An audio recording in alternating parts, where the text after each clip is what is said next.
Hi friends, आप सभी देशवासियों को और मेरे सभी दोस्तों को और चाहने वालों को हैप्पी रिपब्लिक डे।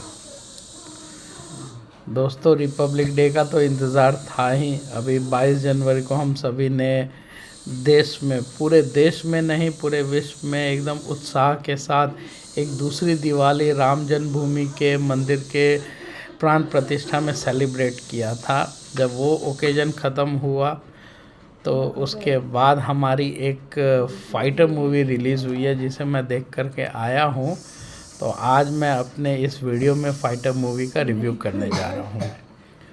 जी हाँ दोस्तों, फाइटर मूवी के डायरेक्टर है सिद्धार्थ आनंद, जिन्होंने अब तक की सबसे बड़ी ब्लॉकबस्टर हिंदी मूवी की पठान के रूप में हमें पिछले साल 25 तारीख को दिया था। ठीक एक साल के बाद उनकी ये पिक्चर आई है फाइटर, जिसके मुख्य कलाकार आप सभी को पता है ऋतिक रोशन, पैटी, अनिल कपूर, रॉकी, दीपिका पादुकोण, मिनी, करण सिंह ग्रोवर, ताज और बशीर खान, अक्षय ओबरॉय, ये सभी लोग इस मूवी के मुख्य कलाकार हैं। और बेसिकली फाइटर मूवी जो है वो इंडियन एयरफोर्स के ऊपर बेस्ड है। दोस्तों, कहानी एक लाइन की है। एक टेररिस्ट है, आईएसआई एजेंट है, लश्कर तैयबा का एजेंट है, जो भी है, उन्होंने पुलवामा अटैक किया है। और पुलवामा अटैक करने के बाद उन्होंने हमारे इंडियन एयरफोर्स के बेस श्रीनगर पे हमला किया है। और उसका बदला लेने के लिए हमारी एयरफोर्स एक स्ट्रेटजी बनाती है और स्ट्रेटजी के तहत हम पाकिस्तान के जो टेररिस्ट हाइडआउट्स होते हैं उसको हम तबाह करते हैं। कैसे तबाह करते हैं, किस प्रकार तबाह करते हैं, और इंडिया पाकिस्तान के जो एयरफोर्स के जो चूहा और बिल्ली का जो खेल है वो इस पिक्चर में बखूबी दिखाया गया है। फिल्म के वीएफएक्स और एक्शन सीन्स की बात करूँ तो पहली बार इंडियन एयरफोर्स को इतनी खूबसूरती से दर्शाया गया है। कुछ सीन्स इतने अच्छे होते हैं कि आप सभी को एकदम सीट पकड़ करके पकड़ने पे मजबूर कर देते हैं, रेंगटे खड़े हो जाते हैं। सबकी अपनी अपनी एक कहानी है, क्यों वो एयरफोर्स पायलट, फाइटर पायलट बनना चाहते हैं। और 2 लाइन की कहानी है। हिंदू मुस्लिम एंगल भी इसमें दिखाया गया है। कुछ मुसलमान को ख़राब और कुछ मुसलमान को अच्छा दिखाया गया है। लेकिन यदि हम बात करें तो ये मूवी सिर्फ और सिर्फ ऋतिक रोशन को एज अ चार्मिंग हीरो उन्हें बताने के लिए बनाई गई है। एक्टिंग की बात करें तो ऐसा कुछ भी नहीं है एक्टिंग में नयापन जिसे देख करके आपको लगे कि आप कुछ नया देख रहे हैं।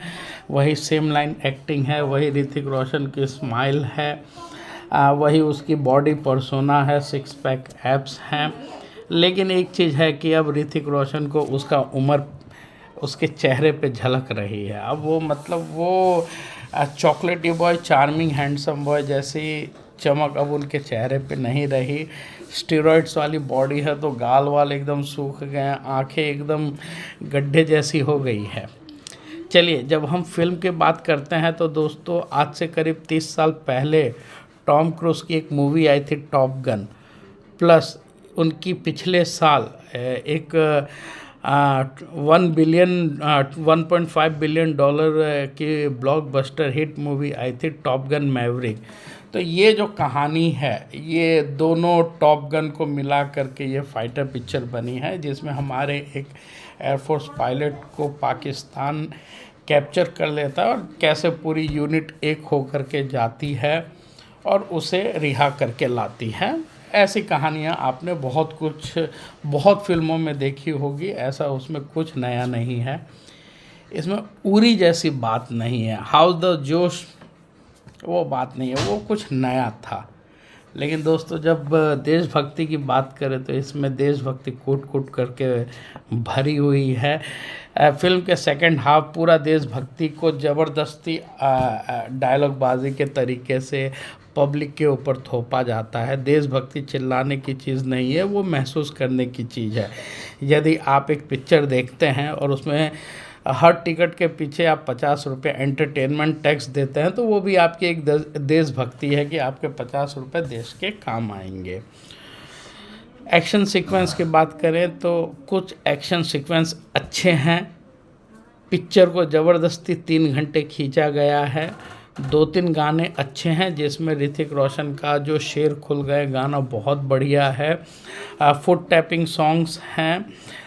ऋतिक रोशन, दीपिका पादुकोण, इन दोनों की जोड़ी भी अच्छी लगती है, लेकिन कहीं ना कहीं वो गदर वाली बात नहीं है। जो गदर में जो मैं निकला गड़ी लेके रास्ते पे और सड़क पे, और जो पब्लिक सीट पर से जो उछल जाती है और जो झूम उठती है, वैसी कहीं वो बात नज़र नहीं आती है। तो मुझे ऐसा लगता है कि सनी देओल से बढ़कर के देशभक्ति और हिंदुस्तान जिंदाबाद कोई नहीं चिल्ला सकता है। मतलब वो जब चिल्लाते हैं हिंदुस्तान जिंदाबाद, तो हमारे अंतर आत्मा से हिंदुस्तान जिंदाबाद की आवाज़ आ जाती है। वैसे ये कोई बात नहीं है। लेकिन हाँ, फिर से एक बात कहूँ तो डंकी से बेहतर पिक्चर है, सलार से लाख गुना बेहतर पिक्चर है।